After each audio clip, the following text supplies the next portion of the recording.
Alors, dans la paracha de Chayei Sarah, on voit que Avraham Avinu, il achète l'endroit de Meharat Marpella, l'endroit de Hebron. Il l'achète et il insiste pour le payer au prix fort. Venatati kesef asade kach mimeni. Alors, Avraham Avinu, il parle avec Ephron devant tout le monde. Il lui dit, tu n'as pas entendu ce que je t'ai dit clairement. Prends l'argent et comme ça je pourrai enterrer mon mort. Mais prends l'argent. C'est-à-dire, il a insisté pour qu'il prenne l'argent de Meharat Marpella. Il ne voulait pas que ça soit un cadeau. Avraham dachak atzmo liknot Meharat Marpella bekesef malé daika. Avraham Avinu, il a voulu payer précisément la Meharat Marpella, la grotte double. Meharat Marpella, c'est une grotte qui est doublée, c'est-à-dire l'endroit de Meharat Marpella. Dachak atzmo, c'est-à-dire qu'il s'est mis, il s'est forcé. Vous voyez. C'est-à-dire quand maintenant Ephron insistait pour qu'il le prenne gratuitement, qu'il disait mais non, mais c'est rien entre nous, c'est rien du tout. Qu'est-ce que c'est un endroit comme ça entre nous, on n'est pas des gens, on n'est pas à ça près, etc. Il y avait un discours qui était ce discours-là, il pouvait influencer. Il pouvait influencer Avraham Avinu à dire bon, puisqu'il insiste, etc. Et il pouvait dire ça lui fait plaisir de me faire cadeau ou quelque chose comme ça. Mais Avraham Avinu dachak et atzmo, c'est-à-dire ça a demandé de faire un effort. Ça demandait de faire un effort. Je me souviens quand la première fois qu'on était venu à Ouman avec le Rav Besançon chez Refoua Shlema Israël Yitzhak Ben Fortuné en 1979. Donc, quand on est revenu, on avait acheté une petite bouteille de vodka. Le Rav Besançon, il avait acheté une petite bouteille de vodka et on l'a offert. Il l'a offert au Rav Raikin dans la Vachalom. Alors le Rav Raikin, il était content parce que c'est quelque chose qui venait d'Ukraine et ça lui faisait plaisir que lui venait de Lituanie, mais ça lui a fait très plaisir. Et il a dit combien ça coûte et il voulait payer la bouteille de vodka. Et alors le Rav Besançon, il dit non, c'est un cadeau et tout. Il dit je suis content et tout, c'est un cadeau, mais combien ça coûte et tout. Il ne voulait pas prendre s'il ne payait pas. Et c'est pour vous illustrer ce que ça veut dire dachak et atzmo, c'est-à-dire que c'était pas facile. C'est beaucoup plus facile d'accepter le cadeau, c'est agréable, ça met une bonne atmosphère et tout, c'est plus agréable. Mais quand quelqu'un vous fait un cadeau et vous dites combien ça coûte, et ça gâche un peu c'est difficile. C'est pour ça que c'est dachak et atzmo. C'est-à-dire que Avraham Avinu, Avraham Avinu, il arrivait de Har Moria, il venait de la Kedat Yitzhak, il venait d'une épreuve énorme. Et en plus, l'épreuve encore 100 fois plus grande, c'est qu'il perd son épouse, Sarah, et tout. Maintenant, il cherche l'endroit, il a trouvé l'endroit où il doit enterrer Sarah. Et il est dans cette situation émotionnelle très très forte. Donc on peut comprendre qu'il accepte un cadeau dans un moment comme ça difficile, où il a besoin de force, etc. Mais on voit que Avraham Avinu, il avait Yeshuva Dat, c'est-à-dire il avait son esprit, il était attaché aux valeurs extrêmes, aux valeurs suprêmes. Il n'était pas du tout dans le confort de ce monde, ni la facilité, ni ce qui était agréable, ni que ça se passe bien, que ça soit agréable, que ça se passe dans l'amitié, etc.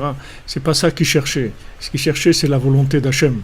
C'est-à-dire, il voulait arriver à faire les choses comme elles doivent se faire. כמו שכתוב, אך אם אתה לא שמעני, נתתי כסף השדה כך ממני. Mais si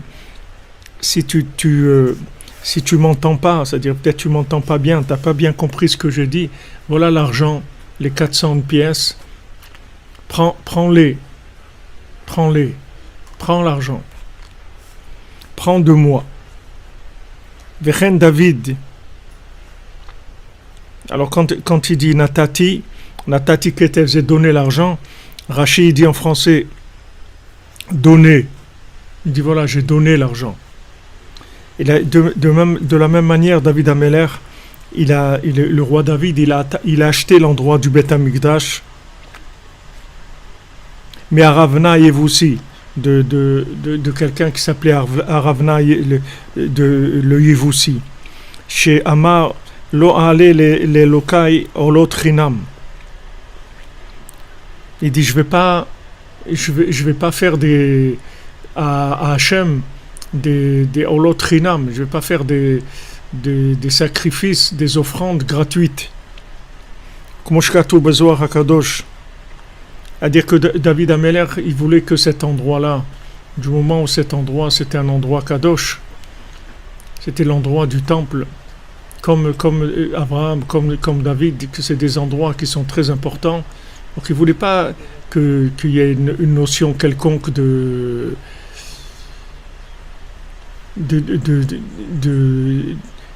laisser aller, que les choses elles soient pas claires. Il fallait que ça soit une acquisition qui soit claire, de manière à ce qu'on puisse servir Hachem et faire tous les tikkunim qu'il y a à faire dans les conditions maximales, optimisées au maximum.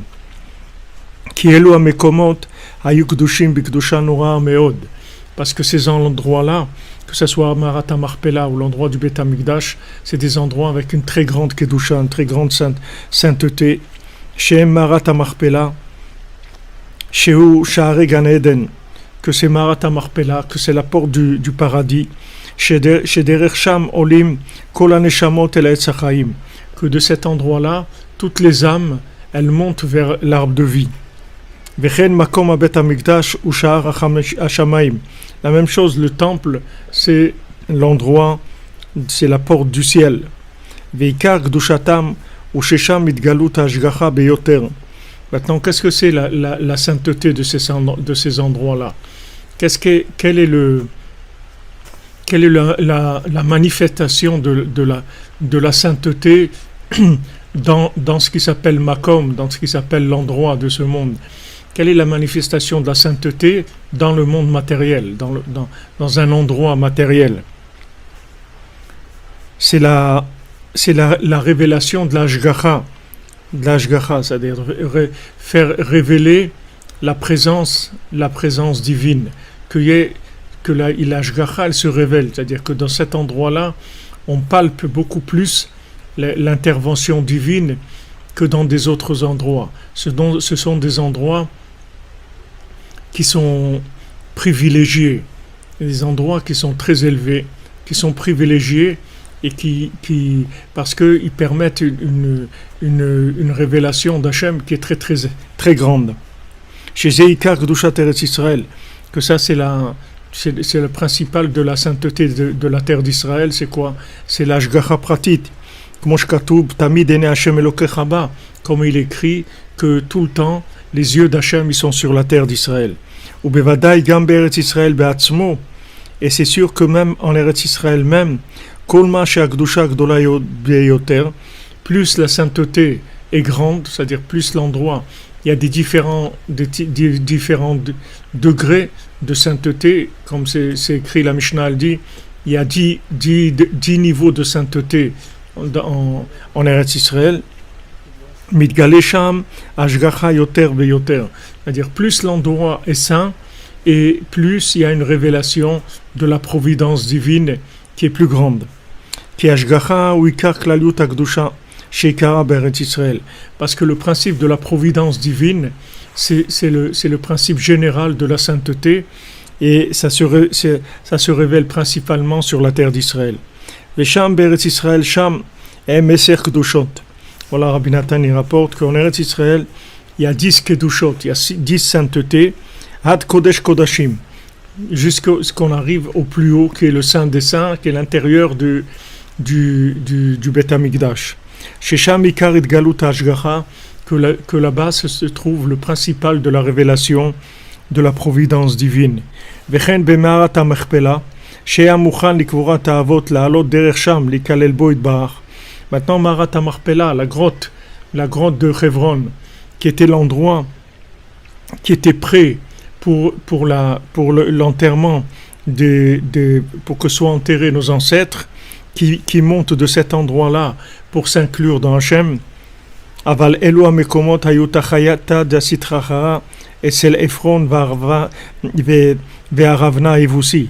Mais ces endroits, ils appartenaient à la Sitra Chara, ils étaient dans la propriété du côté négatif. Kiken Adavar, parce que c'est comme ça que ça se passe en général. Chez Bechol Makom, chez Ne'elam Kedusha Atsuma, basé à Olam, que dans tout endroit où il est caché, dans cet endroit-là, une grande sainteté, dans ce monde matériel, Hu Batrila Tachatiat Asitrara Kamuva. Au début, ça appartient, c'est dans la Sitra Chara, c'est-à-dire le côté négatif. Comme Ouman, c'est la même chose, que pourquoi Rabbeinu, il a voulu être enterré à Ouman, et pourquoi Rabbeinu, il est à Ouman, et il restera à Ouman jusqu'à ce qu'il finisse ce qu'il a à faire, parce que il est dans la Sitra Chara, en plein dans la Sitra Chara. C'est là où il y a la grande sainteté, la Sitra Chara se trouve autour, et la sainteté, elle s'installe là pour faire le travail qu'elle a à faire, c'est-à-dire récupérer tout ce qu'il y a à récupérer. On voit que Yosef, il est resté en Égypte. Il a dit, voilà, je reste ici en Égypte, et vous m'enterrez en Égypte, et quand vous sortirez, vous prendrez mes ossements avec vous. Et quand ils ont voulu sortir, Moshe Rabbeinu a été chercher les ossements de Yosef pour pouvoir sortir d'Égypte. Mais par exemple, Yaakov Avinu, non. Yaakov Avinu, il n'avait pas le niveau de rester en Égypte et de faire le travail après sa mort en Égypte. Donc il a dit, ne m'enterrez pas en Égypte, vous m'emmenez à Hebron, donc il l'a emmené à Merat HaMachpelah pour enterrer Yaakov.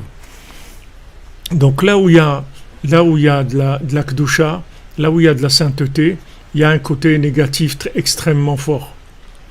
Veikar Sitra Chara ou Kfirot Shel Teva.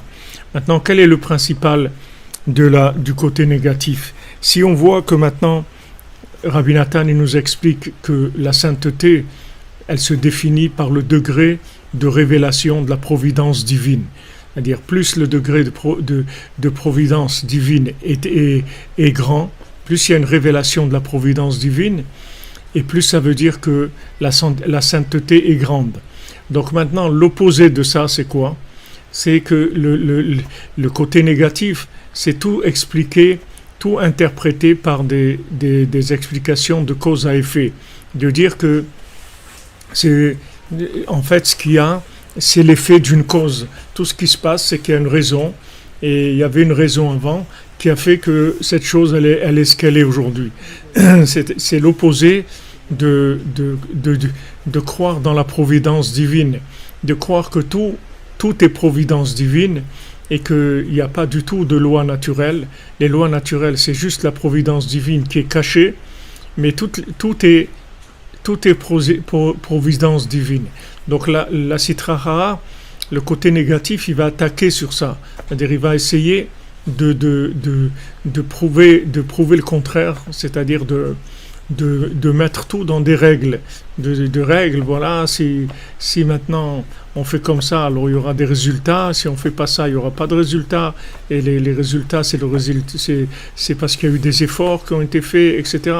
Tous ces systèmes-là, qui sont des systèmes de lois naturelles, de lois de la nature, tout ça, c'est fait pour cacher.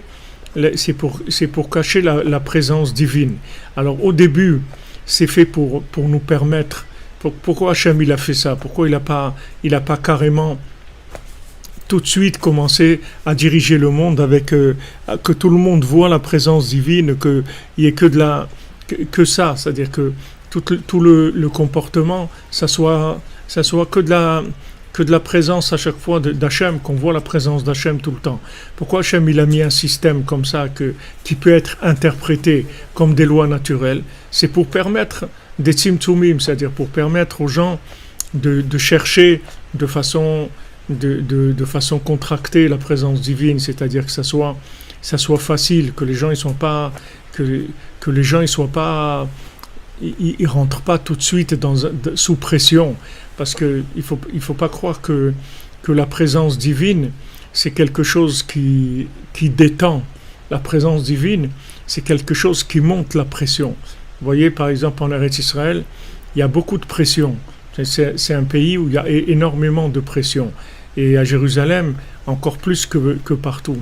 Mais cette pression, elle vient en fait c'est pas une pression c'est pas une oppression, c'est pas une pression négative. C'est une pression qui vient de l'intensité de la lumière. C'est-à-dire qu'il y a tellement de manifestations de la présence divine que ça crée une atmosphère qui est électrique, si vous voulez. C'est une atmosphère qui pousse beaucoup. Alors maintenant, si Hachem il s'était révélé dès la création du monde dans une providence qui soit visible par tout le monde, les gens ils seraient rentrés tout de suite sous pression. Et ils auraient perdu le côté naturel, ils auraient perdu la recherche, ils auraient perdu, si vous voulez, l'accès par la mélodie, par quelque chose de beau, par quelque chose qui soit une union avec Hachem. Pas quelque chose où on sent de la pression. Si on sent de la pression, alors c'est un mariage de raison, c'est pas un mariage d'amour. Si on sent de la pression, on peut rentrer dans la pression quand on est déjà à un certain niveau de connexion et d'engagement avec Hachem. Alors on peut rentrer dans cette pression-là et on sent pas du tout que c'est une pression. Pas du tout. Comme quand il y a de l'amour, on est engagé avec amour. Après, il peut y avoir des choses à faire avec des responsabilités, avec de la pression, etc. Mais ça s'appelle pas de la pression. Parce que du moment où il y a de l'amour, on ne ressent pas ça. Comme Yaakov Avinu, il travaille 14 ans, 7 ans pour Rachel, 7 ans pour Léa, 7 ans pour Rachel. Mais il dit, il n'a pas senti, parce qu'il aimait tellement Rachel que 7 ans s'est passé comme rien. C'était pas quelque chose qui était... Alors que si quelqu'un il travaille 7 ans pour quelque chose qu'il n'aime pas spécialement, il va sentir le temps passer. C'est-à-dire ça va être lourd. Donc le niveau, si vous voulez, des fois des gens ils veulent avancer et ils veulent aller dans des endroits qui sont élevés pour avancer. Mais c'est bien de vouloir avancer. Mais il faut vérifier si maintenant le niveau de pression dans lequel on va rentrer, est-ce que maintenant on est capable de vivre dans la joie avec cette pression-là. C'est-à-dire que si quelqu'un maintenant cherche à se rapprocher d'Hachem, alors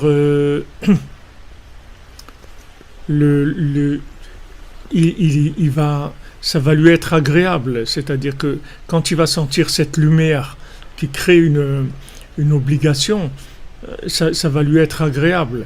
Comme si vous vous trouvez dans un endroit qui est un petit peu, où il y a un peu de révélation de pouvoir. Si vous vous trouvez dans un palais ou en présence d'une personne importante, etc., il y a tout de suite une pression qui est dans l'air, du fait de l'importance de la personne ou de l'endroit dans lequel on se trouve. Ça crée une certaine pression. Mais si vous voulez, quand on est branché, cette pression-là, elle est agréable, c'est pas un problème. C'est au contraire, c'est quelque chose ça fait monter dans un niveau émotionnel très fort. Mais quelqu'un qui est faible, qui n'a pas la force qui n'a pas encore la conviction, l'engagement, quand il se trouve dans un contexte où il y a beaucoup de lumière, ça se transforme tout de suite en pression chez lui. Il sent tout de suite qu'il y a de la pression. Il se sent pas bien. Il se sent pas bien et il a envie de sortir, il a envie de partir parce que il y a trop de pression. Des fois, les gens, des, le, des fois, des fois, les gens, ils veulent vraiment. C'est-à-dire, c'est pas qu'ils veulent pas, ils veulent.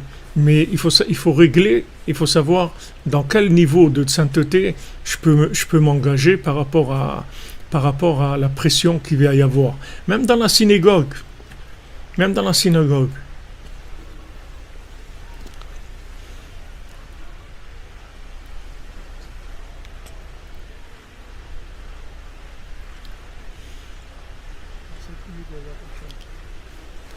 Des fois, les gens ils sont dans la synagogue, ils sentent trop de pression. Parce que il y a une sainteté, c'est un endroit saint. Quand on parle de sainteté, ça veut dire comme on dit noblesse oblige, c'est-à-dire ça, il y a quelque chose qui pousse. Mais maintenant, quand on cherche à être poussé, alors c'est extraordinaire. Mais quand maintenant on n'a pas le niveau, alors ça donne, ça rend nerveux, c'est difficile. Donc, si vous voulez, le Hachem, il a créé dans le monde des lois naturelles justement pour que les gens puissent démarrer très très bas, qu'il n'y ait pas de problème, qu'ils vivent dans une atmosphère où ils ont l'impression de comprendre ce qui se passe et qu'ils maîtrisent les choses et qu'ils n'ont pas de problème, que voilà, ils vont travailler, avec ça ils vont avoir ça, qu'ils ont des règles naturelles. Merci Patrick Valency, qu'Hachem vous bénisse. Bracha depuis Ouman.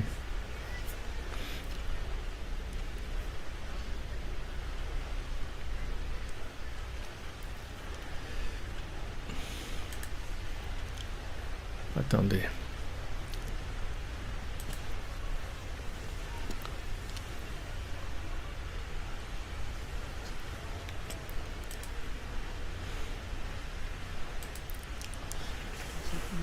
On va juste mettre de côté.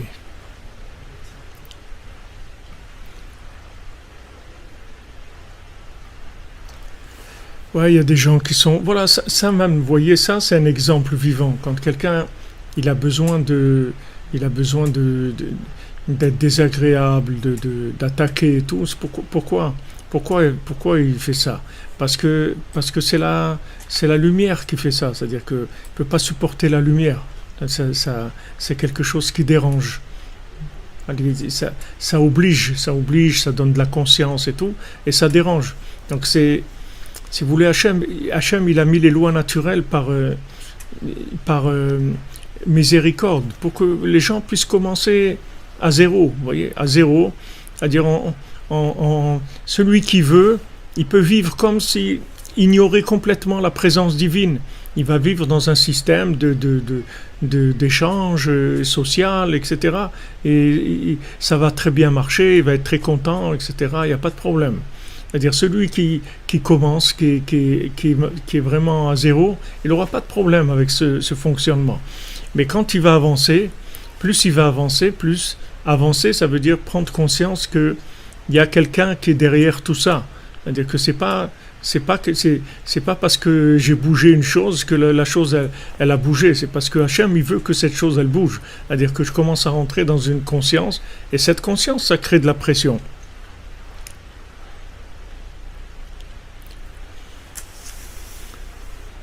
Oui, c'est normal. Et si vous voulez, les gens, les pauvres, il y a des gens ils sont pas bien dans leur peau. Ils se cherchent. Et quand ils voient de la sainteté et tout, ça crée de l'opposition. Ça crée de l'opposition chacun il a ça en lui. Chacun au niveau où il a cette chose-là. C'est-à-dire que dès qu'il sent que la manifestation divine est plus forte que ce qu'il est capable d'assumer, alors et tout de suite des nerfs automatiquement.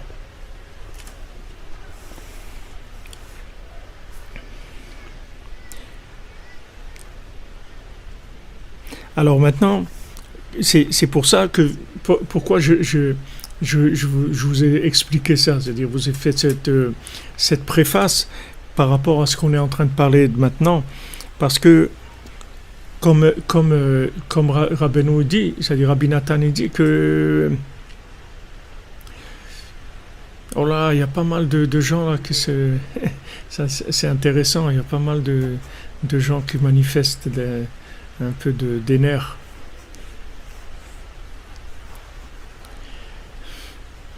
Non, c'est un bon signe quand il y a des clipotes, c'est ce qu'on est en train d'étudier. C'est extraordinaire.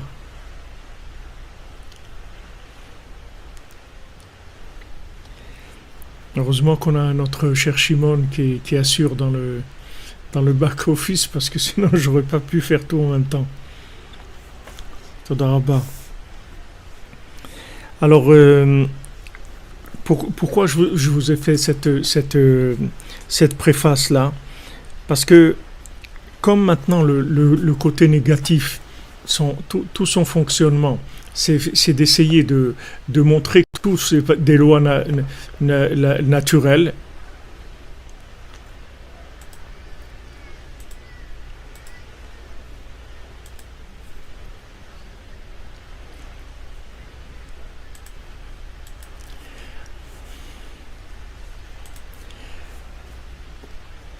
על כן לא היה אפשר להוציא קדושה מהם בשלמות כי אם בדעתם ורצונם על ידי כסף מלא ולא בחינם.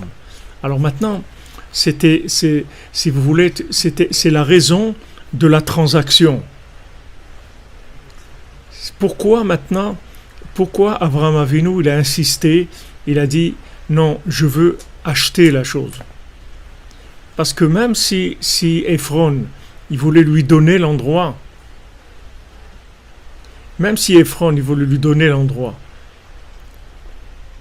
Le fait qu'il voulait lui donner l'endroit, c'est pas sûr que quand il lui a donné, ça soit d'un accord total. C'est-à-dire, c'est peut-être parce que il est gêné par la grandeur de Abraham Avinu. Il est gêné de demander de l'argent. Il a honte. Il est pas bien, etc. Alors il dit à Abraham Avinu, mais non, prends-le, c'est rien du tout, etc. Mais il n'est pas 100% dans le cadeau qu'il est en train de faire. Il n'est pas 100% d'accord. Tandis que quand il vend, alors là, il y a une acquisition claire qui se fait, et là, il y a pas de problème.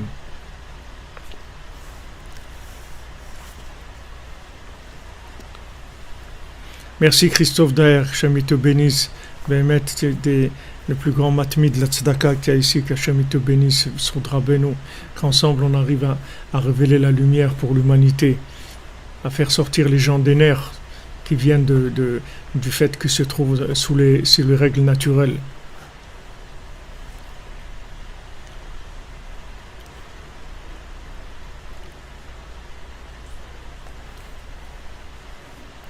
Oh, il y en a plein là ce soir, je ne sais pas ce qu'ils ont fait là.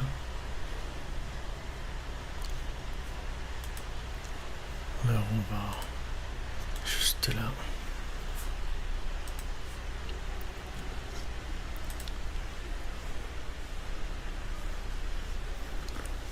Il y en a pas mal qui se réveillent. C'est un bon siman. Baruch Hashem. Alors regardez, maintenant quand par rapport à ce que je vous ai expliqué avant. Maintenant Hachem, pourquoi il met des lois naturelles? Parce que il veut que ça se fasse avec le bon vouloir de la personne. Il veut que ça se fasse avec le bon vouloir de la personne. Merci Menana Aliane, que Hachem vous bénisse. Je vous donne bracha ve'atzlacha.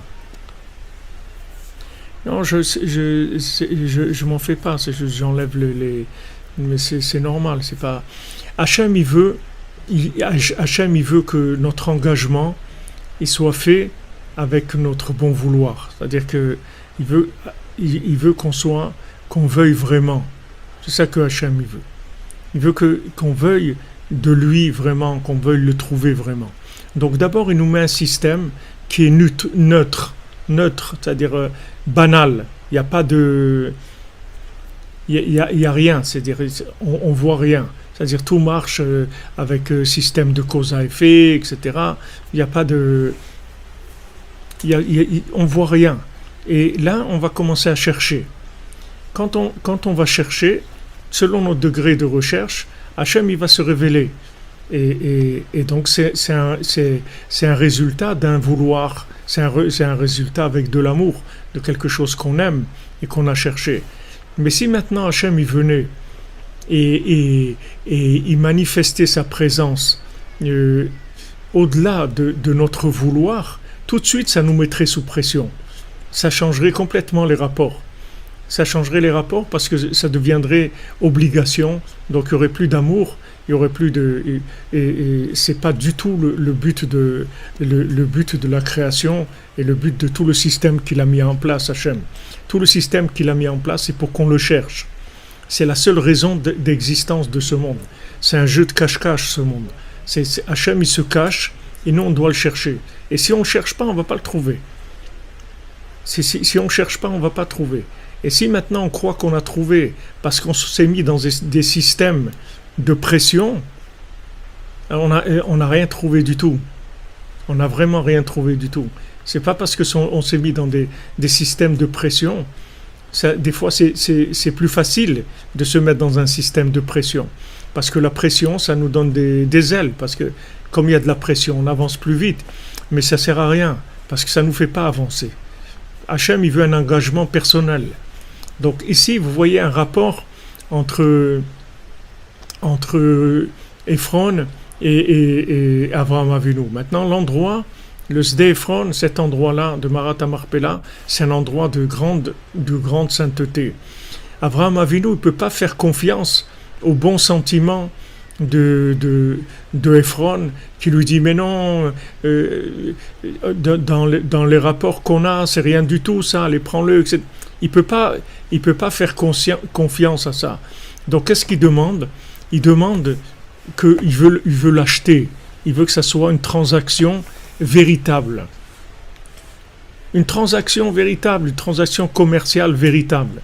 Et à ce moment-là, il est tranquille. À ce moment, il est tranquille, c'est-à-dire que maintenant, il va pouvoir vraiment révéler la sainteté de l'endroit. La sainteté de l'endroit. Parce que quand quelqu'un paye, ça veut dire que son vouloir, il est 100% avec la chose. Rabbeinu il dit dans l'Écoutez Moran, Rabbeinu il dit que quand on veut pas payer pour faire une mitzvah, c'est-à-dire s'il y a une mitzvah qui se présente et on veut pas payer pour la faire, c'est une mitzvah où il faut payer, il faut acheter des matzot, il faut acheter de l'huile pour la Hanoukia, ou il faut acheter un étrog. Mais quand quelqu'un il veut pas sortir de l'argent pour faire la mitzvah, ça veut dire qu'en fait son cœur il n'est pas complètement dedans dans la mitzvah. Parce que si maintenant il aime la mitzvah, il veut vraiment la faire, au contraire, il va vouloir payer pour la mitzvah parce qu'il veut vraiment acquérir la mitzvah. Il ne veut pas faire semblant de faire la mitzvah avec ce qui appartient à quelqu'un d'autre. Non, il veut son truc à lui parce qu'il veut vraiment la faire. Alors là, c'est ce principe-là. C'est-à-dire, Avraham Avinu, il veut montrer qu'en fait, cet endroit, il le veut vraiment. Il le veut de tout son cœur. Et comme il le veut de tout son cœur, il va payer 400 pièces. Ces 400 pièces, elles sont par rapport aux 4 malchouyot, aux 4 principes du pouvoir qu'il y a dans le monde, qui sont les 4. On est passé par 4 systèmes de royauté, de pouvoir. Maintenant, on est dans la galoute de Esav, c'est la 4e. On est passé par 4 qui sont opposés aux 4 lettres du Shem Havaya. Merci Naïma Mouid, qu'Hachem vous bénisse, Bézant Hachem. Puissiez y avoir votre visa et venir à Ouman, que tout se passe bien, Bézant Hachem. Saudra Benou. si vous voulez, quand la personne a payé, ça veut dire qu'elle y croit vraiment. Elle y croit vraiment, elle s'engage, elle veut vraiment la chose, elle paye. Maintenant, s'il avait reçu cadeau de Ephron, c'est pas sûr qu'il y aurait eu toujours une emprise de la Sitra Achara. Il y a une emprise de la Sitra Achara. Quand on paye, c'est clair. C'est-à-dire, on n'a plus rien à voir avec la chose. C'est-à-dire, avec Ephron, il n'y a plus rien sur la Merata Marpella. C'est terminé. C'est une acquisition totale d'Avraham Avinu, on n'en parle plus, ça y est, c'est fini. C'est-à-dire, il est plus présent, Ephron, dans Mehamrat Marpella. Tandis que s'il avait accepté Avraham Avinu ce cadeau-là, il y aurait toujours eu une présence de ce Ephron, c'est-à-dire de la Sitra Achara, elle aurait toujours été présente, parce que c'était gratuit. Quand c'est gratuit, en fait, on croit que c'est gratuit, mais le gratuit coûte très cher, en fait. Parce que quand on reçoit gratuit, d'abord on se sent toujours redevable, et on est toujours affaibli par cette situation-là. Tandis que quand on a payé, on est clair. Les choses sont claires, ça m'appartient. Il y a plus de présence de l'ancien propriétaire dans ce qu'on a. Même si le cadeau il est sincère, supposons qu'il est sincère, sans rentrer dans des manipulations, des mauvaises pensées, etc. Même si le cadeau est sincère, mais le fait que maintenant je reçois la chose cadeau, ça veut dire que maintenant, en fait, je ne serai jamais vraiment propriétaire de cette chose-là. Parce qu'il y aura toujours une présence de celui qui m'a fait cadeau la chose. Et dans des niveaux comme ça, il y a des choses où ça n'a pas beaucoup d'importance. Mais ici, dans des niveaux de choses qui sont fondamentales pour la continuité du monde, comme l'endroit du Beth Amikdash ou Meharat Marpella, et tout le monde il est basé sur ces endroits-là. On ne peut pas se permettre qu'il reste une présence étrangère, c'est-à-dire de Sitra Achara, de côté négatif, dans ces endroits-là.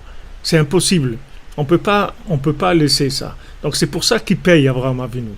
Donc ça, si vous voulez, c'est le principe de se rapprocher d'Hachem.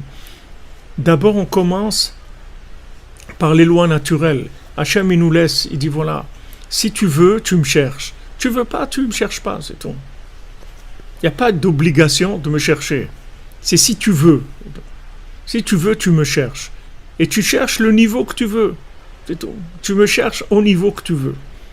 Pourquoi Hachem il fait ça? Parce que il veut, c'est-à-dire le vouloir, c'est la manifestation de la sincérité de la personne dans l'acquisition du niveau dans lequel elle rentre. Le fait que maintenant cette chose-là, elle l'a voulu cette chose-là. Elle l'a vraiment voulu. Ça veut dire que elle fait une acquisition totale. Mais si maintenant elle reçoit cadeau, c'est pas sûr qu'elle veuille. Parce qu'elle a reçu cadeau. Mais quand quelqu'un paye, c'est parce qu'il veut la chose. Il a prouvé qu'il la veut vraiment. Alors il paye. Maintenant, dans la recherche d'Hachem, quand on cherche, ça veut dire qu'on veut. Quand on se trouve dans la yeshiva, de la cordonnerie, comment on est rentré? On a cliqué sur un truc, on est rentré, on a fait quelque chose pour être là.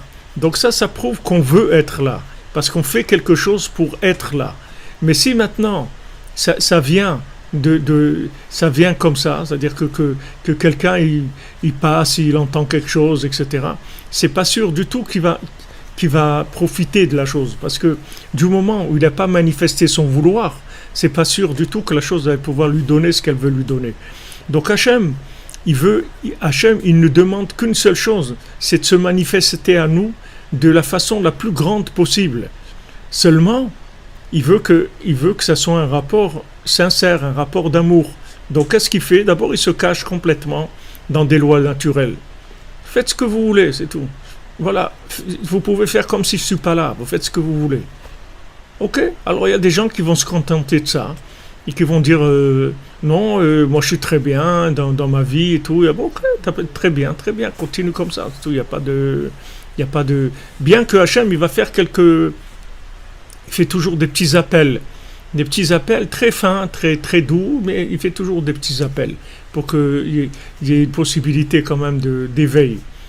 Mais quand on se met dans des endroits où il y a une grande révélation, alors il faut savoir que ces endroits-là, si maintenant on n'est pas au niveau de vouloir qui correspond à cet endroit, c'est-à-dire il n'y a pas le niveau d'amour qui correspond, ça devient lourd, ça devient dur. Et toutes les raisons pourquoi les choses sont lourdes et sont dures à faire, c'est parce qu'on n'aime pas. C'est pour ça que c'est dur. Mais ce qu'on aime, c'est jamais dur. Quand on aime, c'est jamais dur. Amen. Merci Yehuda. J'aime te bénisse. Sois zoché toutes les brachot de la 50e porte. Toi et Sarah, Bezrat Hashem. Que vous ayez un Shabbat Shalom et qu'on se voit au Mishkan, Bezrat Hashem Bekarov. À bientôt, Patrick Valenzi. Merci. Shabbat Shalom. Vous comprenez, c'est-à-dire que quand on n'aime pas, c'est dur. Automatiquement, c'est dur. Merci Sylvia Tuvekou. Hachem vous bénisse. On voit toutes les brachot de Rabbeinu. Il y avait une fois à Jérusalem quelques années, qui avait un endroit où il donnait à manger aux gens le Shabbat. Alors tous les gens, des pauvres qui venaient manger, et un jour dans un repas, il y a un pauvre qui prend l'assiette, je sais pas, il a trouvé que c'était pas bon et tout, et il la jette sur la personne qui l'invite. Il lui jette sur son vêtement, il le salit entièrement avec la.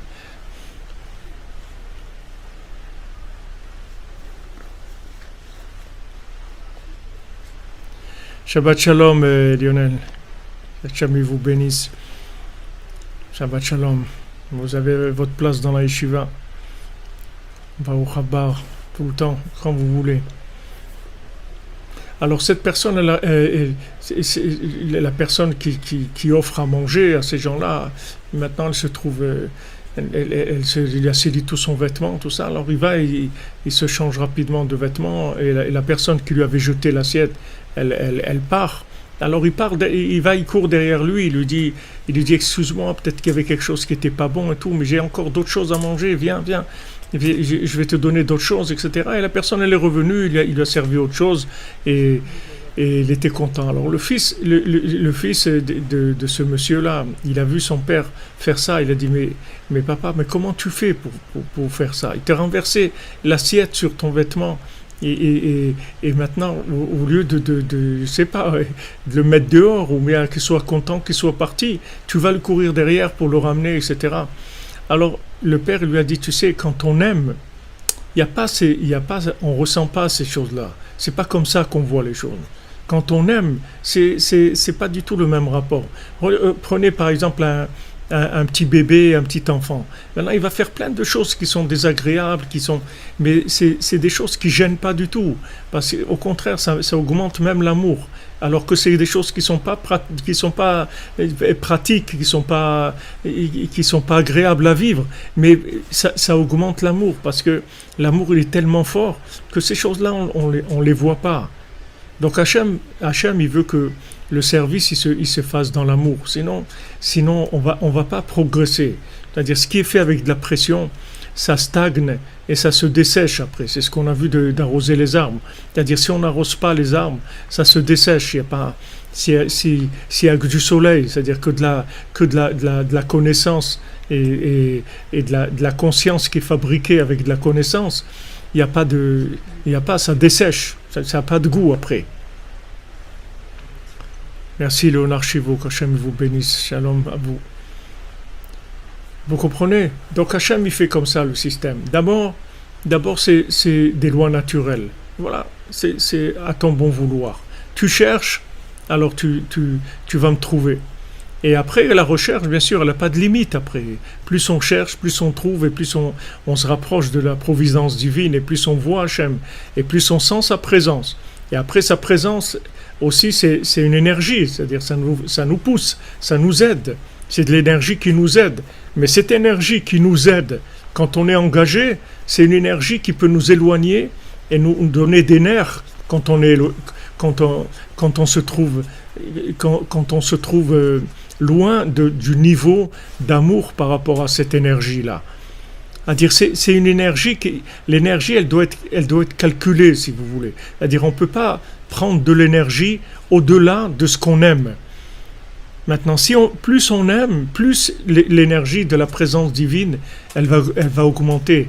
Alors là, on va dans des endroits comme le Beth Amikdash, Yerushalayim, Eretz Israël et tout. Et on est très heureux parce que on est poussé, on est pris en main, on est poussé, on nous pousse, on nous fait avancer, etc.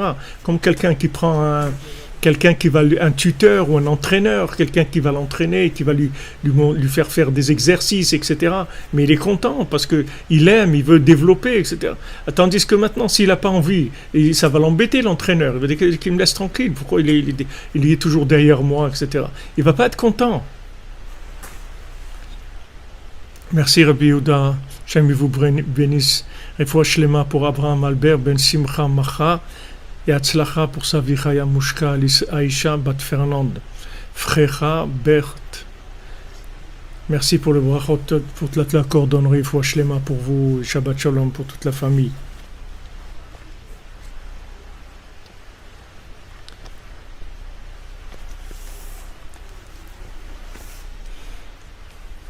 Vous comprenez ce point-là, pourquoi Abraham Avinu voulait payer. Parce qu'en fait, il voulait prouver sa sincérité, son amour dans l'achat de cet endroit-là. Qu'il le voulait vraiment. Comme il le voulait vraiment, alors il a payé l'endroit.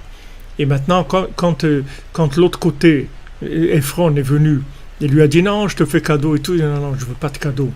Pas de cadeau, parce que si je le prends cadeau, ça veut dire que tu vas affaiblir. Tu vas affaiblir la manifestation de mon vouloir dans cette chose-là. Donc je veux pas de cadeau, je veux payer, c'est tout. Et l'autre, il insiste, il dit non, mais je te fais cadeau, c'est normal, parce que l'autre, s'il fait cadeau, il va rester accroché à la chose. Et Abraham Avinu ne veut pas. Il veut que ça lui appartienne vraiment. Il veut que ça soit à lui. Comme Rabbeinu dit, tout ce que j'ai eu dans ma vie, je l'ai eu avec mes efforts. Ne venez pas me raconter que c'est parce que je suis l'arrière-petit-fils du Baal Shem Tov que je suis arrivé à là où je suis arrivé. C'est pas vrai. Ce que je suis arrivé, c'est que par mes efforts, c'est tout. Chaque chose, je l'ai payé. Chaque chose, j'ai pleuré. Chaque chose, pour comprendre, j'ai pleuré, j'ai fait des efforts. C'est à moi. C'est-à-dire, il n'y a personne qui m'a fait cadeau ce que j'ai. Donc ça, c'est très important.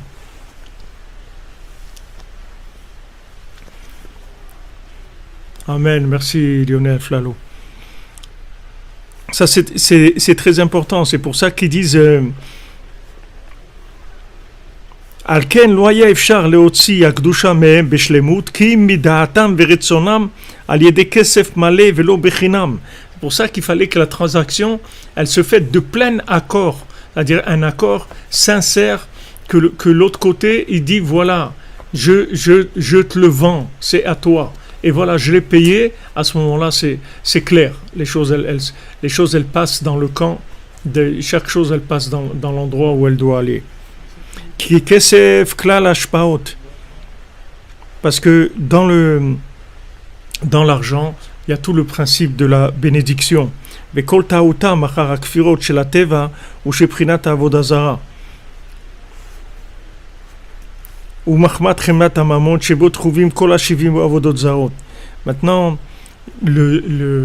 si vous voulez, dans l'argent, c'est là où il y a le plus de manifestations des lois naturelles, puisque l'argent, c'est ce qui permet toutes les acquisitions, de faire toutes les acquisitions. Donc maintenant, les gens qui fonctionnent dans les lois naturelles, alors ils vont avoir besoin de beaucoup d'argent, il faut qu'ils cherchent beaucoup d'argent. Il leur faut tout le temps de l'argent, parce que comme ils vivent dans un système de cause à effet, donc il faut de l'argent, il n'y a pas d'autre solution. Donc c'est très important pour le côté de Ephron, c'est-à-dire le côté de la Sitra Achara. Pour eux, l'argent c'est très important parce qu'il fonctionne dans les lois naturelles.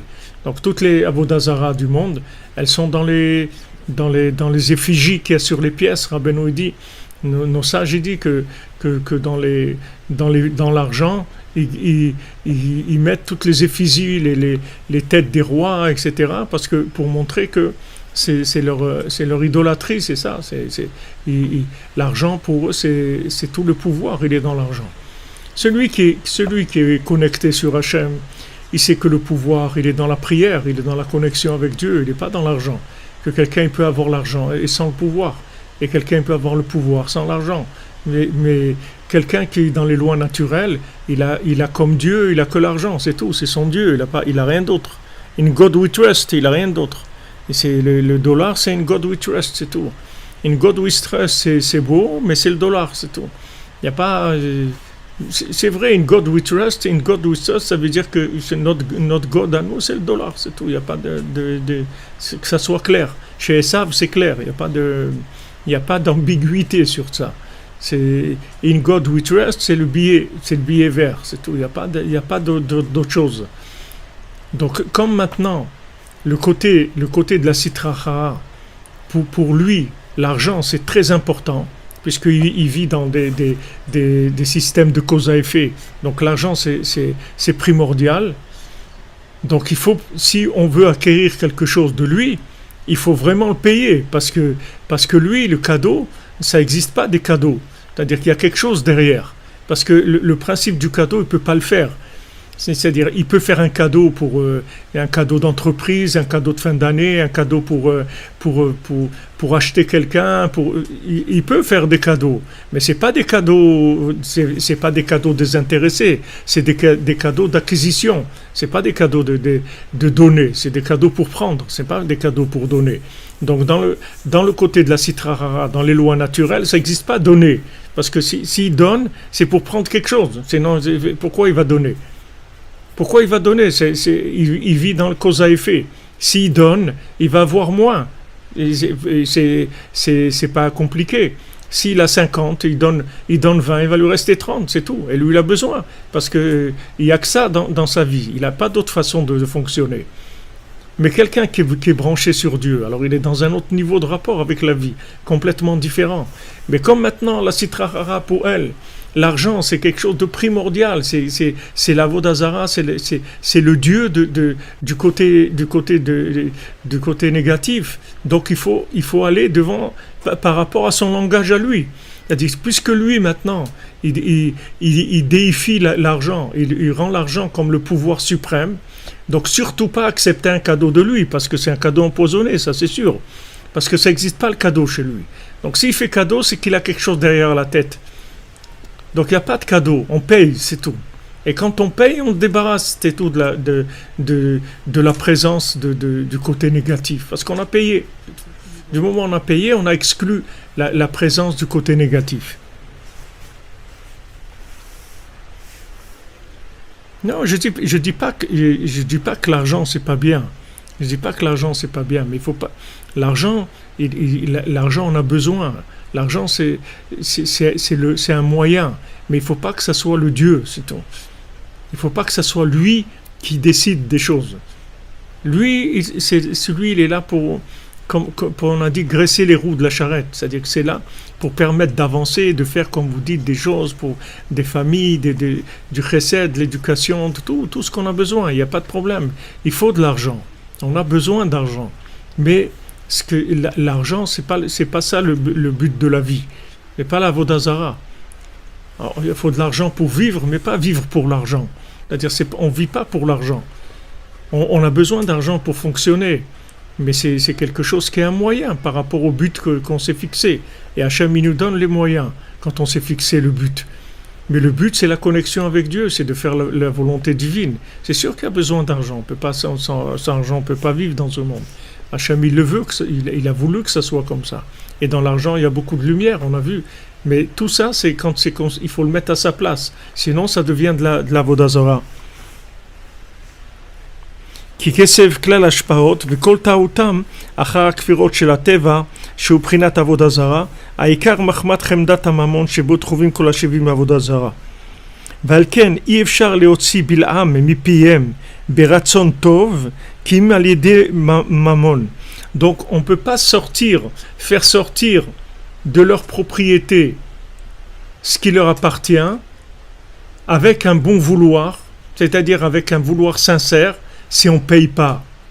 Si on ne paye pas, ça veut dire que la personne n'a pas donné vraiment la chose.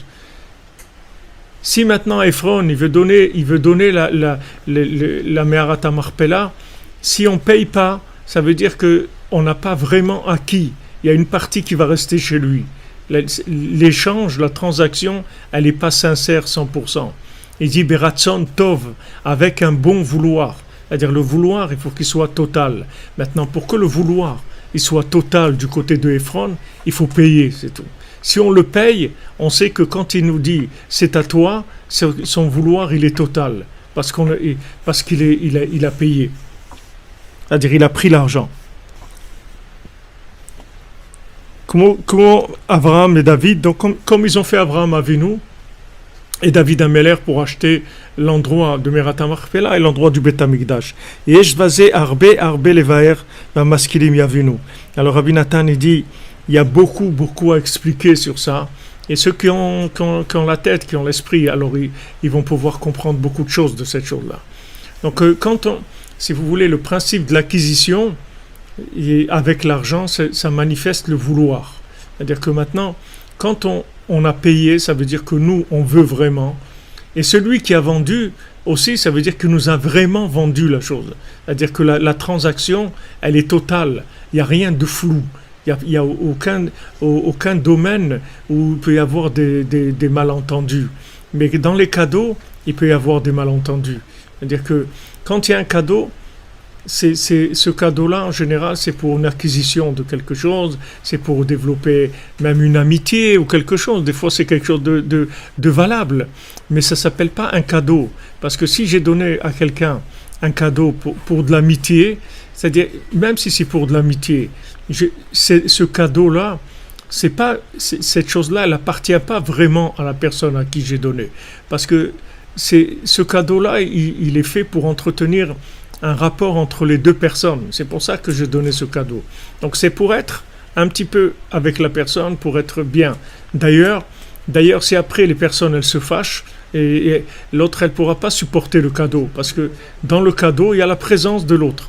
Tandis que si elle a acheté un stylo au magasin, et que maintenant elle se fâche avec la personne du magasin, elle ne va pas remettre en cause l'utilisation de son stylo. Mais si son stylo lui a été donné par amitié par quelqu'un, le jour où il n'y a plus l'amitié, le stylo aussi il va pas être utilisé de façon... Ça ne va pas être agréable de l'utiliser.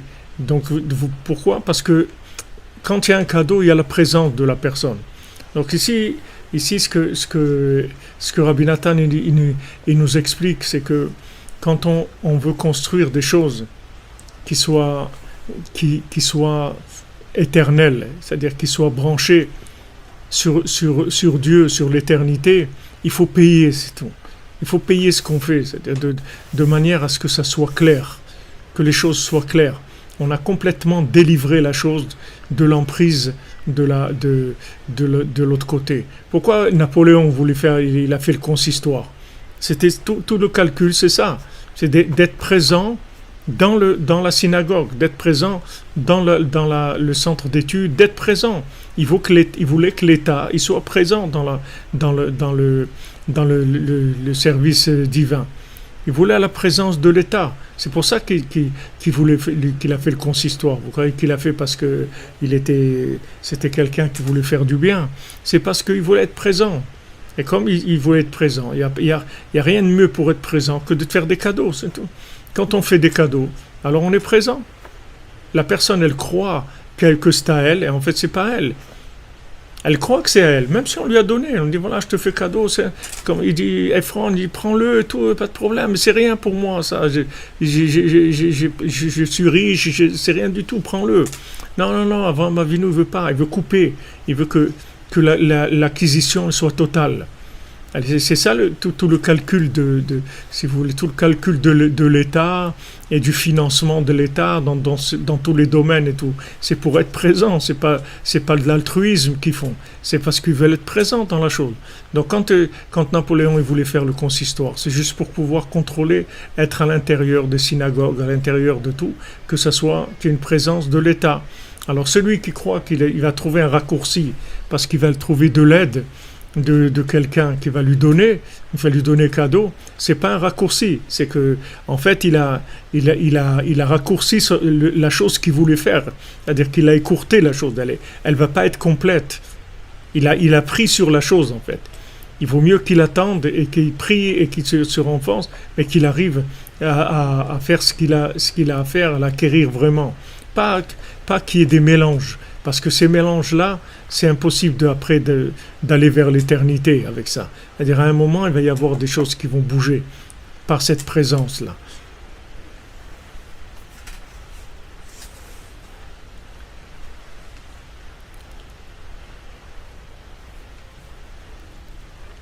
Vous comprenez?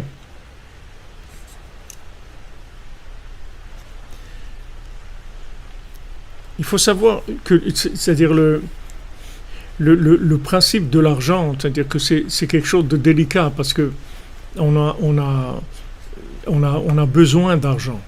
Mais Rabbeinu il dit l'exemple, on a besoin de l'argent comme la graisse pour faire tourner les roues. Mais le but, c'est qu'on a acheté du tissu et on a une charrette et on doit porter ce tissu. Donc maintenant, on a besoin que ça roule bien. Donc on met de la graisse, c'est tout.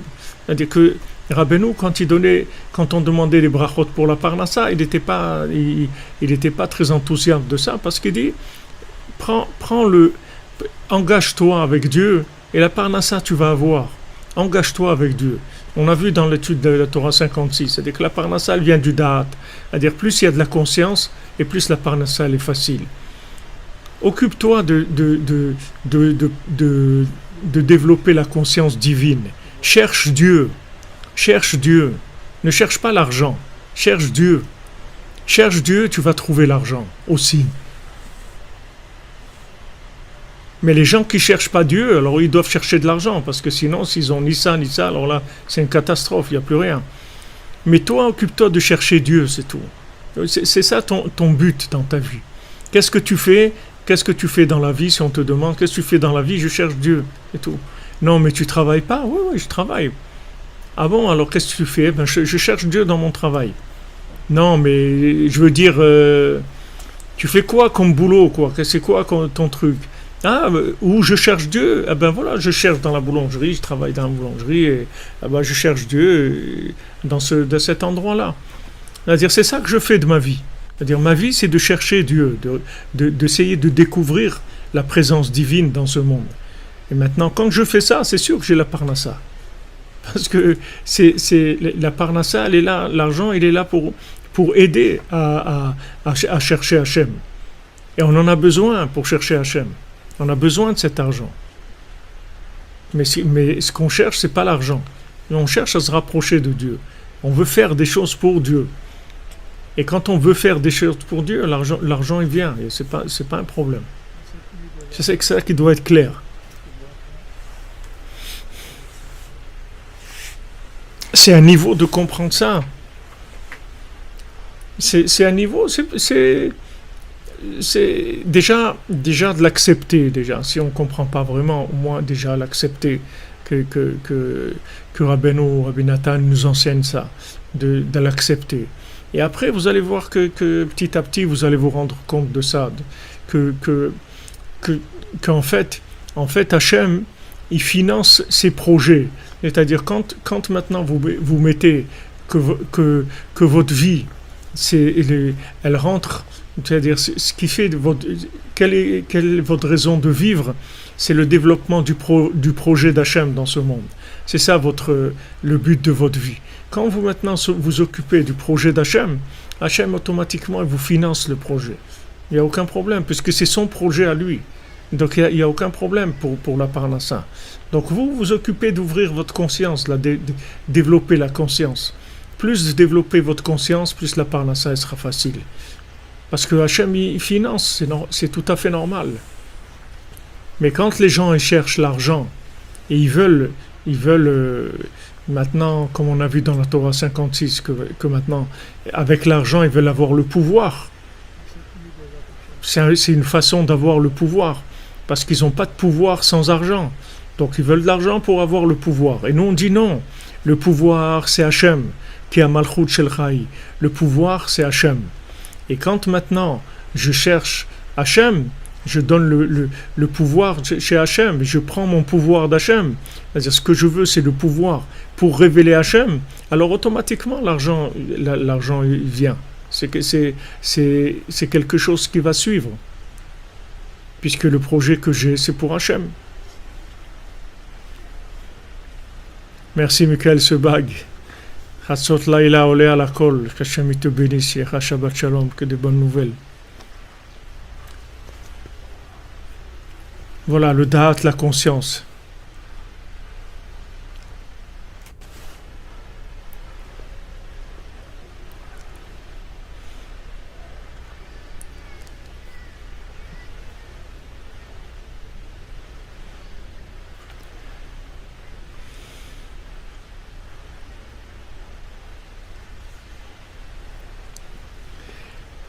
Il faut s'occuper de l'essentiel. L'essentiel sur Terre, c'est la connexion avec Dieu, c'est la conscience de la présence divine. C'est ressentir la crainte et l'amour de Dieu. Ça, c'est le but de la vie. Maintenant, la parnassa, elle va venir avec ça. La parnassa, c'est quelque chose qui est accessoire et qui va venir. Ça vient pour nous aider. Mais ceux qui cherchent pas Dieu, qui cherchent pas la conscience divine, alors eux, ils ont besoin de l'argent, parce que sinon, ils n'ont aucun pouvoir. Et ils vont rien pouvoir faire dans leur vie s'ils n'ont pas d'argent. Mais si quelqu'un, sa vie, c'est de chercher Dieu, l'argent, il va avoir l'argent qu'il a besoin pour faire ce qu'il a à faire. C'est quelque chose qui est prévu dans le système. Hachem, il a fait le système comme ça. Mais ce qui est très intéressant ici comme point, qui est un chidouche gadol, qui nous dit Rabbi Nathan, c'est que si tu veux être tranquille dans ta vie, paye, c'est tout. Tu veux des projets vrais, des projets éternels, des choses qui tiennent, paye, c'est tout. Paye, ne cherche pas des facilités. Même le Hari Akadosh, le Harizal, jamais il discutait le prix. Jamais il discutait le prix. Quand il allait acheter quelque chose, on lui disait ça coûte tant, il payait toujours le prix, le plein pot. Maintenant, vous croyez que le Harizal, il ne savait pas ce qu'il faisait. Vous croyez que c'était quelqu'un de naïf et on lui disait tel prix, alors il était naïf, il croyait que c'était vraiment le prix, qu'il n'imaginait pas qu'il pouvait baisser le prix. Le Harizal, il savait qu'il pouvait baisser le prix, mais il ne voulait pas baisser le prix. Il voulait payer le plein pot. Pourquoi ? Parce qu'il voulait que ce soit une acquisition totale. C'est-à-dire acquisition totale, ça veut dire qu'il n'y a pas d'énergie étrangère dans la chose. Tandis que si la personne, elle m'a fait un prix, elle m'a baissé le prix. En fait, quand elle m'a baissé le prix, ça veut dire que je n'ai pas payé le prix qu'il fallait payer, c'est-à-dire le vrai prix, d'accord ? La personne, elle a baissé le prix. Je ne parle pas maintenant, aujourd'hui, c'est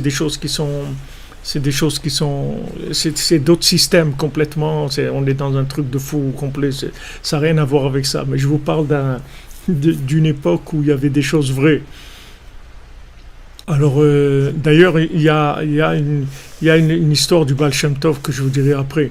Le Harizal, quand il payait, ça veut dire qu'il voulait vraiment acquérir la chose complètement. Et il ne voulait pas qu'il y ait la présence du vendeur, ni du fabricant, ni qui que ce soit dans la chose qu'il prend. La chose, elle rentre entièrement dans son domaine, complètement dans son domaine. C'est une acquisition de son âme. Elle rentre dans son domaine spirituel complètement, matériel et spirituel complètement. Tandis que maintenant, quand on ne paye pas, ou qu'on ne paye pas le prix que ça coûte, en fait, on croit qu'on a acquis la chose, mais on n'a pas acquis complètement la chose. Même si matériellement on a acquis la chose, elle est là, elle est chez nous. On l'a payée, ça y est, elle est chez nous la chose. Mais les énergies qu'il y a dans la chose, elles ne sont pas entièrement libérées. C'est-à-dire qu'il y a encore des présences étrangères qui se trouve dans l'objet. Et ça, c'est à chacune de prier pour trouver le juste milieu, comment faire là-dedans, comment agir et tout. Mais c'est beaucoup mieux quand on achète, quelqu'un nous dit un prix, on paye, c'est tout. Alors on a fini. C'est une affaire classée, on n'en parle plus. C'est-à-dire c'est complètement rentré chez nous.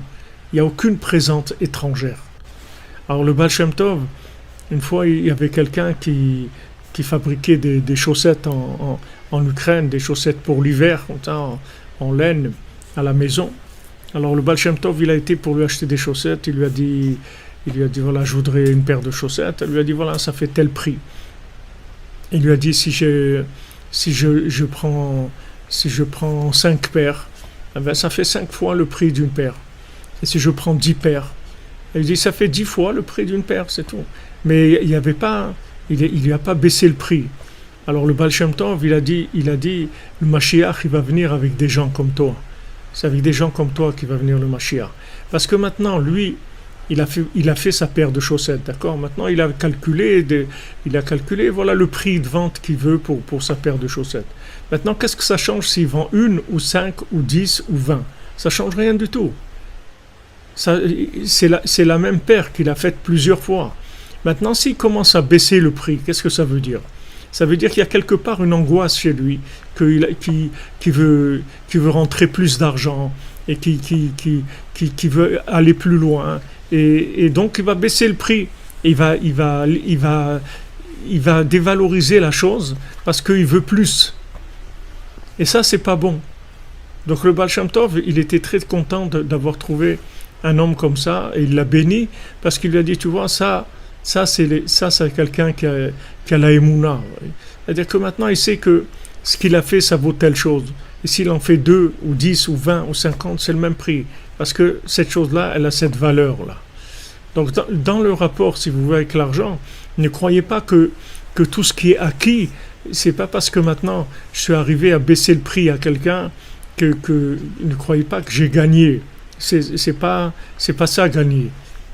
Gagner, c'est quand on a payé le prix qu'il faut, que ça coûte. Maintenant, je ne dis pas si le prix c'était pas le prix qu'il fallait ou autre. Je rentre pas, je vous dis, dans le système d'aujourd'hui parce que les choses, elles ont beaucoup évolué. Mais dans le principe de base, quand on nous dit un prix, on paye, c'est tout. Et quand vous faites ça, vous aurez toujours la bracha. Hachem, il vous donnera toujours la bénédiction, il n'y a aucun problème. Parce que, en fait, vous faites rentrer dans votre propriété quelque chose complètement. Elle va éclairer votre âme. La lumière qu'il y a dans la chose, elle va éclairer votre âme complètement. Et il n'y a aucune présence étrangère.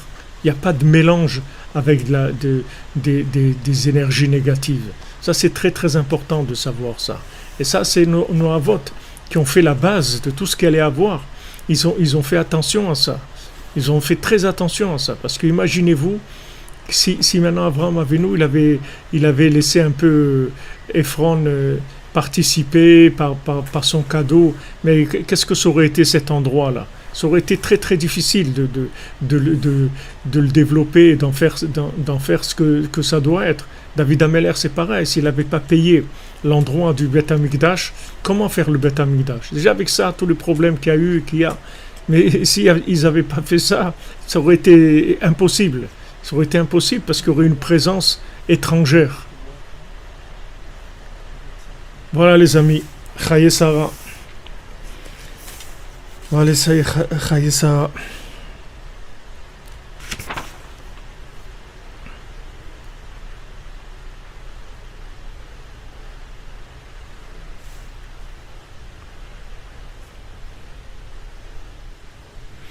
Alors, dans le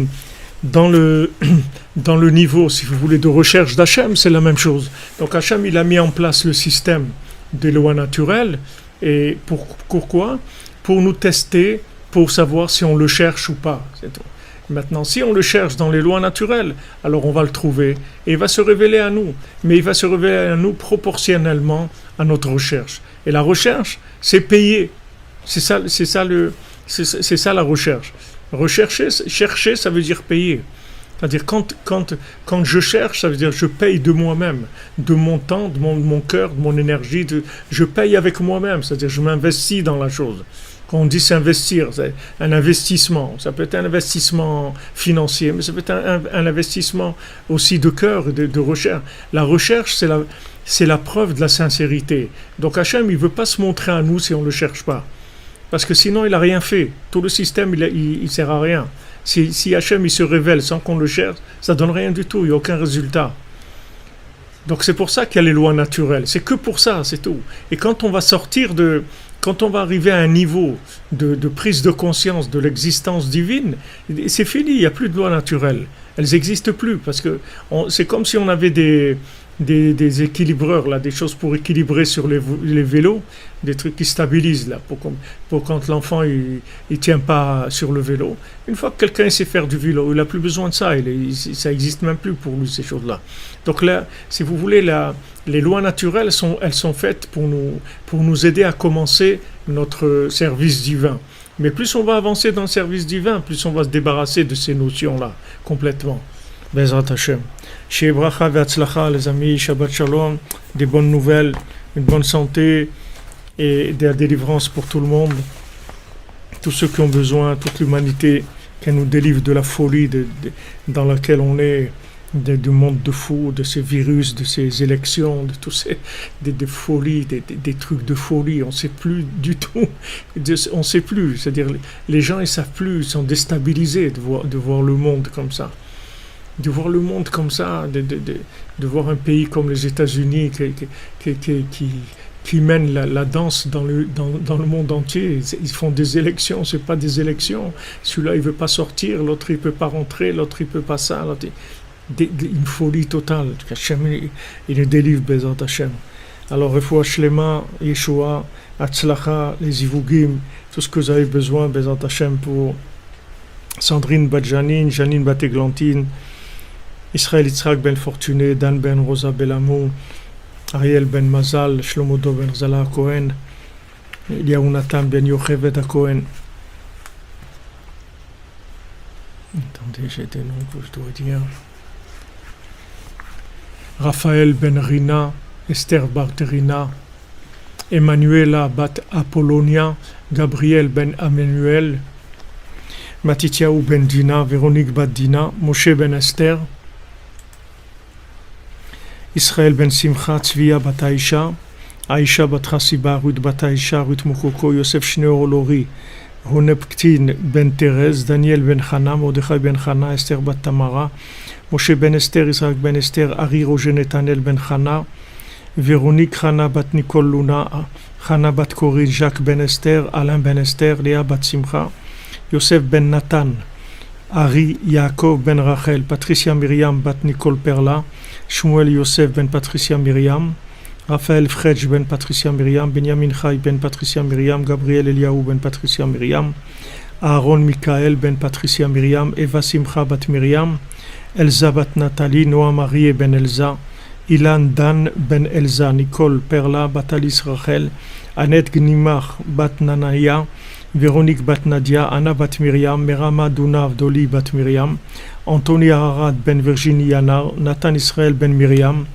Dov Shmuel Ben Sion, Patricia Sarah Bat Léa Louise, William Vincent Ben Sylvie Anita, William Lana, Rebecca Bat Nicole Lisa, Yael Joël Bat Rachel, Yosef Ben Esther, Shlomo Ben Esther, Donna Bat Zora, Mazal Tov Bat Hana, Deborah Myriam Bat Corinne Ayala, Abigail Mélanie Bat Liora, Alisha Ben Deborah Lucie, Myriam Chana Bat Chava, Tamar Bat Alisa Isha, Dominique Deborah Bat Pilar, Emma Simcha Bat Rose, Myriam Bat Emily, Betzalel Ben Rachel, Shalom Moshe Nachman Ben Sultana Malka, Hector Chai Ben Marie, Rachma Bat Ruth, Léa Bat Batsheva, Chaim Ben Ruiza, Nuna Bat Khadila, Dia Bat Nuna, Esther Bat Sarah, Odelia Bat Simcha, Aaron Ben Moshe, David Mordechai Ben Myriam, Yitzhak Ben Yafa Monique, Yosef Chaim Ben Mesoda, Moshe Ben Baya, Elsa Emmanuel Malka Bat Patricia Sarah, Sarah Léa Dre, Patricia Sarah Bat Léa Louise, Yael Bat Perla, Victoria Bat Perla, Mordechai Ben Jacqueline,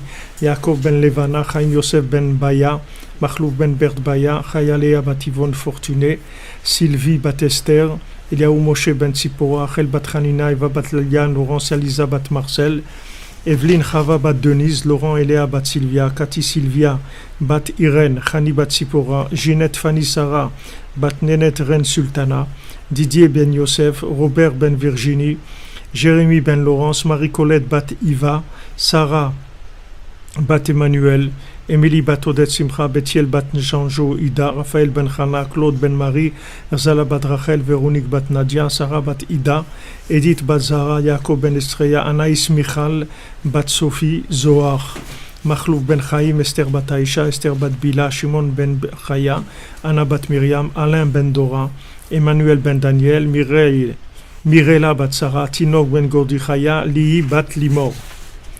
Leilou Nishmat, l'élévation de l'âme de Maurice Moshe ben Rachim à Suzanne, Shmuel Chai ben Moshe Brami, Bénédicte Charles Kofi Black, Joseph Désiré ben Émilie, David Raphaël Fenchil, Joar Yvette bat Belara, Machlouf bat Chai ben Ninette, Joël Yochevet bat Mazal Tov, Odette Maïna bat Yosef, Mesoda bat Simcha, Yaakov ben Chassiba, Chana bat Frecha, Shalom ben Rachel Chazan, Yitzhak Fedida, David Shlomo ben Zaken Baruch, Dylan ben Elise, Nicole Julia, Saada Mazal Batsari, Abraham ben Yehuda, Daniel Aaron ben Juliette, Aaron ben Abraham, Joseph Derizeri ben Emily, Shmuel ben Zaira, Maurice ben Suzanne, Irène bat Rachel, Guidon ben Joséphine, Carole Sultana, Ariane Myriam, Jean-Marc, Yosef Kom ben Chana, Charles ben Marcel, Pilar bat Eusebia, Lionel Moshe ben Zari Labouz, Aaron ben Yehuda, et Pilion Shvouim pour la sortie de prison de Batel bat Shimon Perez, Odel Tsorev bat Yonatan et deux autres filles qui sont avec elle, Nissim Chaim ben Esther, Jacques ben Chaim, Ondom Ba Constant.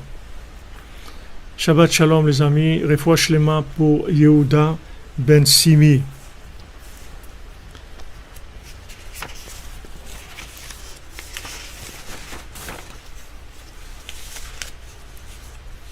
Les Nishmat de vos grands-parents, c'est quoi les noms?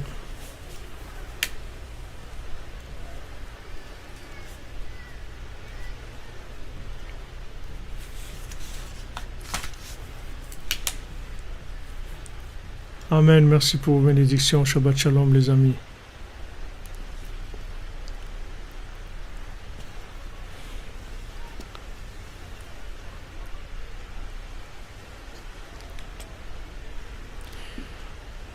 Tchikonak Lali organisé pour la refoua du monde. Bessimcha, on va essayer de trouver un moment. Il faut prévoir Yehuda et Lor Korsia. C'est l'eau Nishmat, hein, vous dites.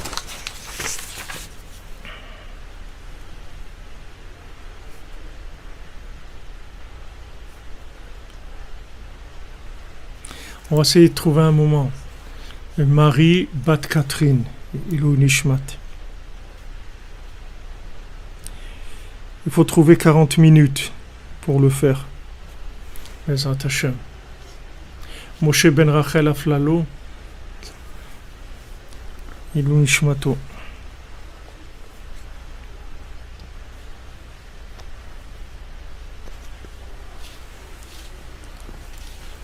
Théodore Kolatnik.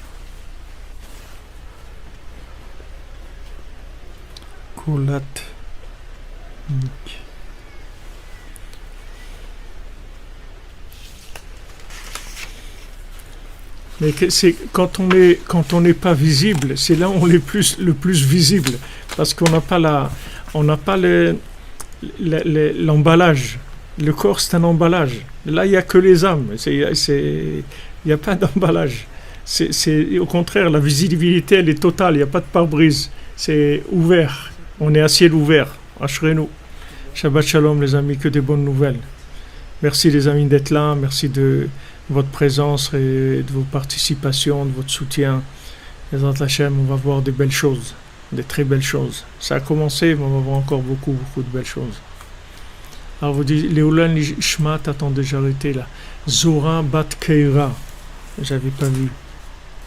Zora Bat Keira.